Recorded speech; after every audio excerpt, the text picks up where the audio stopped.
Hey y'all, this is Amanda and welcome back to my Texas Zone 8A garden, and today we're going to be working on the side yard and we're going to be tucking in a variety of daffodils, some beautiful Globe Master Allium bulbs, and then topping the entire installation with violas.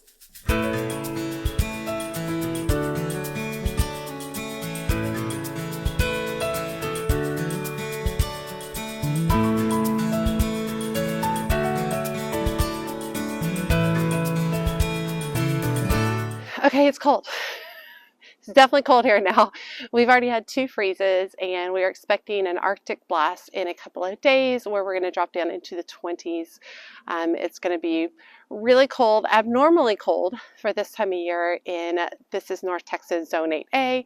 And so yeah, I'm trying to get stuff in. I want to get these bedding plants in. Violas, they can handle a lot of cold. I want to get them in so their roots are warmer in the ground than they are in their nursery pots. So that's super important. But I'm going to be working in this area right behind me. I did a petunia installation here in the fall and it just didn't go well because literally I forgot to water it right in the beginning.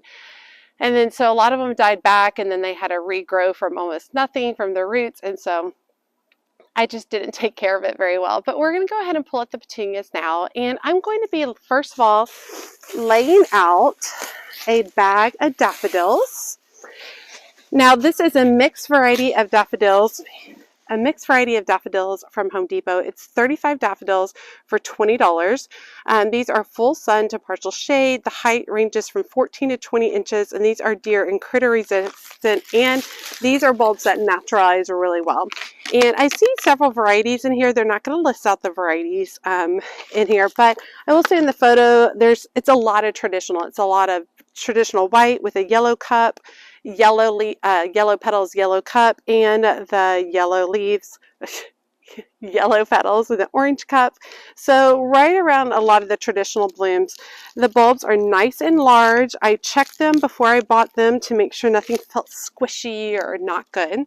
And typically we're going to plant these about 3 to 6 inches deep. And so I'm going to start by planting those all the way across the front underneath the Ruby Falls redbud. And then after that, I'm going to come back. I have 5 Globe Master Alliums. Now, these are kind of a later blooming time, so late spring, early summer blooming time. They're about 34 to 38 inches tall. We're going to plant them 10 inches apart and about 7 inches deep. Now, I know that sounds like, why wouldn't you plant those first? I just feel better getting all the daffodils in first, and then I'll hand place each of the alliums. Now, these don't typically do great for me. Sometimes I have success, sometimes I don't. So I'm going to go ahead. I'm a sucker for them every year when I see them online. These particular ones are from Color Blends. And so I'm going to go ahead and give them a try, see if I can do. They typically need really well draining, kind of looser soil. So I'm going to make sure I loosen up the soil around them as well. And then once that's done, we will top the entire installation with some beautiful mixed violas. So let's get started.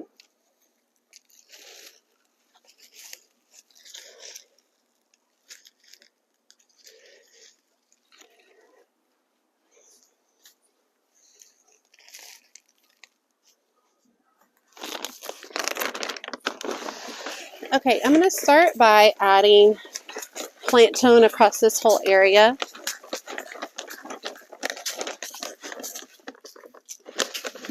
Since this is the area I'm going to be working in.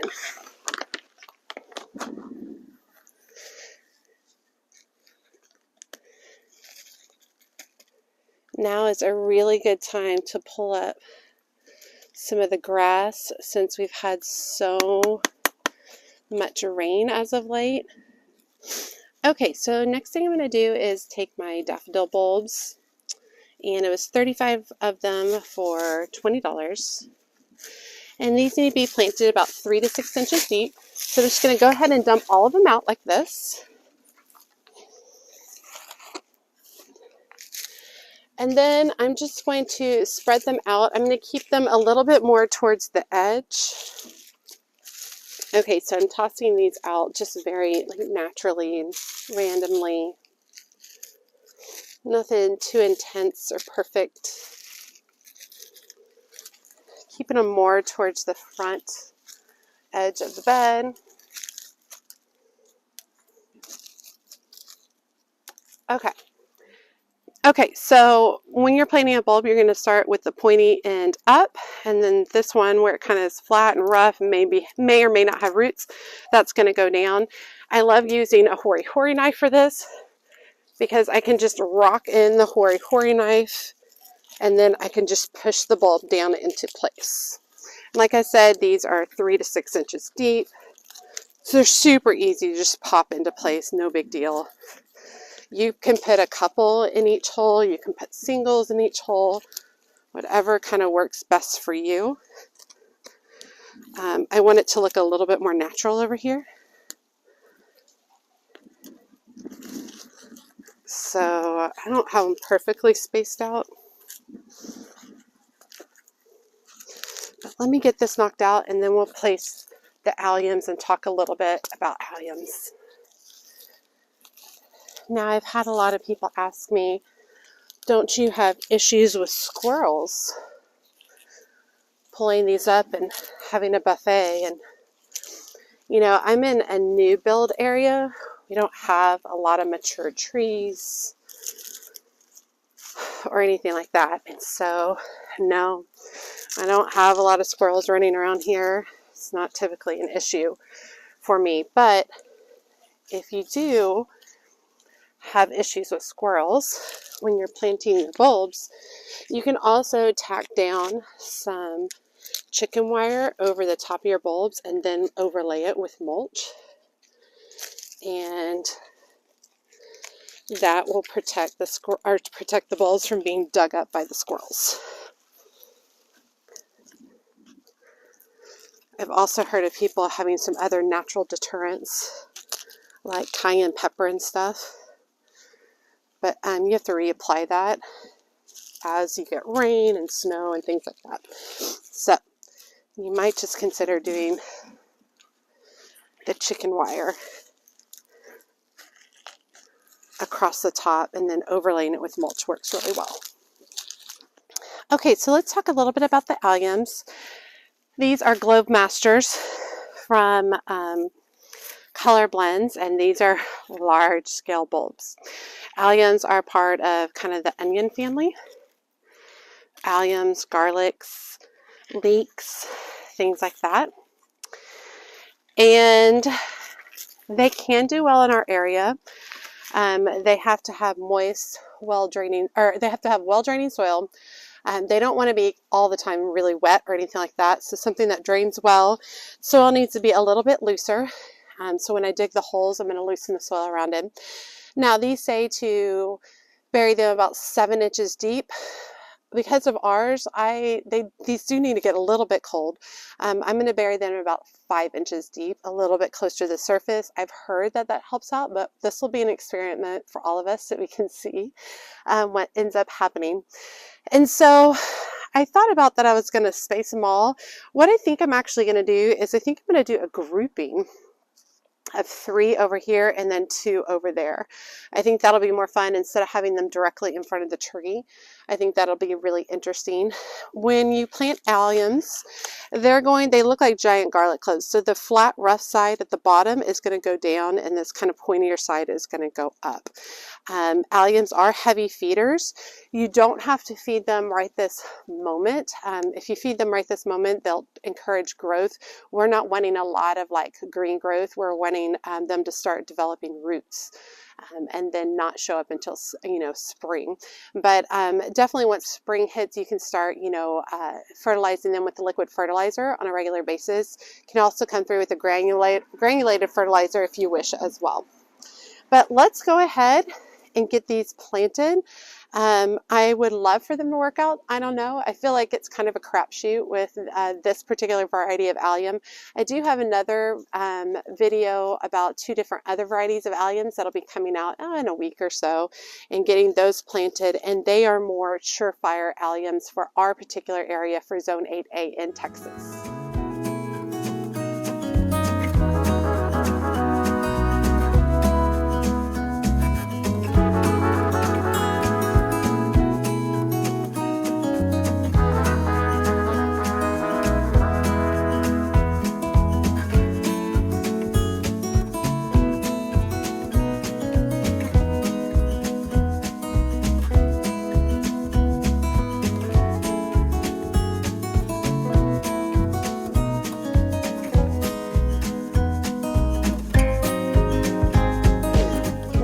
these will start to come up, the spireas on either side will be significantly cut back already.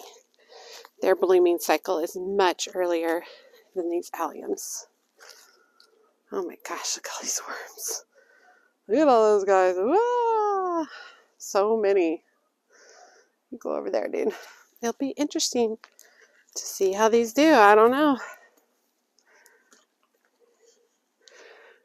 I think that if they don't do well this year, I need to stop spending money on them and just understand that they're not great for my area. But we'll see. We'll see how they do. I keep trying them in different areas and haven't had like awesome success with them, but I have gotten them to grow some. They've just been really stunted in their growth.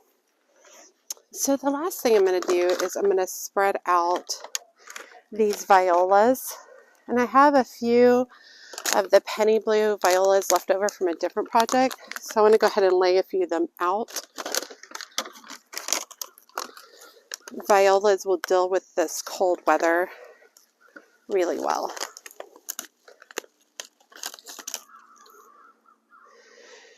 Looks like this particular mix that I got from Homegrown is called Deltini mix.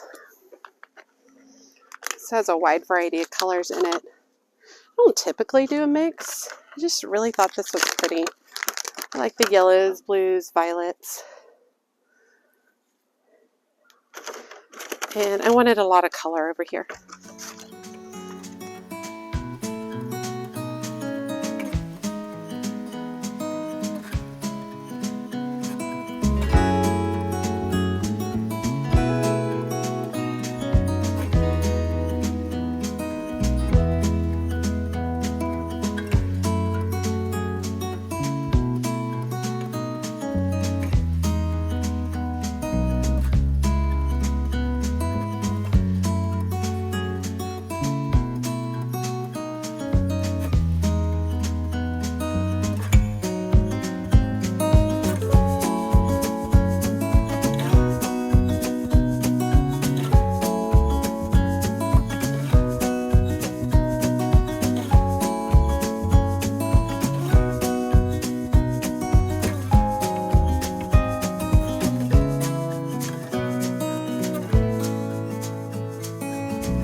Okay, I think it looks really nice. I like the mix of colors. Instead of, I typically, don't throw in their variety mixes, but I just thought this one was really pretty and soft.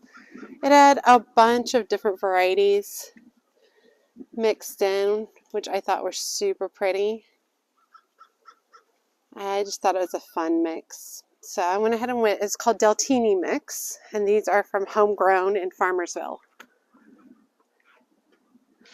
I think that's nice. I think it cleans it up really, really well. It's also nice to know that there's tons of 35 daffodils and 5 of the Globemaster alliums underneath. I clustered them, a trio over here of alliums and 2 over there. And when they're coming up will be the time when all of these spirea are cut back pretty harshly. All right, I'm excited to get this knocked out because it is cold. I am going to water these in before I go inside. You definitely want your plants to be well watered prior to some freezes. All right, you guys, it's cold. I'm wearing gloves. You know it's a whole different ballgame if I'm wearing gloves and shoes and the whole thing. So I'm glad to get this project knocked out. This was the last of my bedding plants that I needed to get in. So I don't have any more bedding plants for the season unless I choose to purchase more. Which who knows, maybe if we have a spot of warmer weather, I'll come in and I'll add some bedding plants somewhere else. But for right now, this is my plan, just to stop at this point. For the rest of the season, I still have allium bulbs to plant. I have some plants to move around that I need to transplant. And then I have a lot of cleanup. I'll have some cleanup stuff where annuals that have basically dissolved. I'm going to let those go. I won't be cutting back my perennials yet. We'll do that later on in closer at the end of winter. But yeah, feels good. Thanks for joining me today. And as always, she's a mad gardener or decorator or anything else that she wants to be. Thanks, y'all.